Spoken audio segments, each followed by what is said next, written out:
2010, I began racing UTVs. In 2012, I changed over to a Kawasaki Teryx racing the Work Series. I won the championship that year and the overall points total. At the end of that season, taking the checkered flag, I could have taken that car in reverse, ran the whole season backwards, and never had a single mechanical issue. In 2014, I looked at the new models of Kawasaki Teryx, and I thought to myself that'd be a perfect car for desert racing.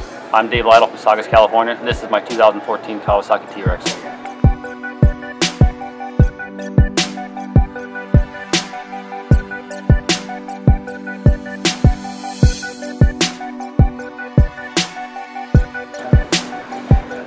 Seems like every year I build a new car for the particular season I'm racing. This year is no different. A few weeks or months before the season began, I brought this completely stock Kawasaki Teryx at that at Fabworks, and within a few weeks this is what he did to it. For suspension, I went with Brian from Long Travel Industries. I've driven and raced almost every UTV out there. This completely TIG welded plated chromoly arms was the first kit I've ever had that required no tuning. It worked perfectly right out of the box. This car handles unbelievable. Even today, after several races, I still come up to huge bumps and hits, and I think this is going to hurt, and the car soaks it up remarkably.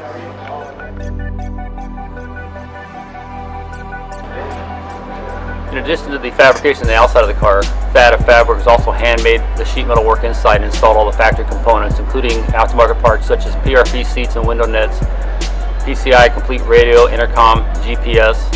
Also, Cliff Unique Metal supplied us with a super filter that's mounted in the passenger area for clean air. With the layout of this UTV, it almost feels like you're driving a large off-road truck instead of a UTV.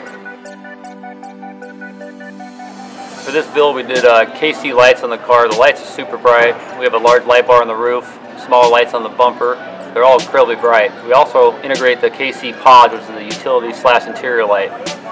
There's 4 of them on this car, 2 in the interior, 1 in the front, and 1 in the rear. So at night in pit stops, you can light the entire car up for the pit crew to work on it with ease.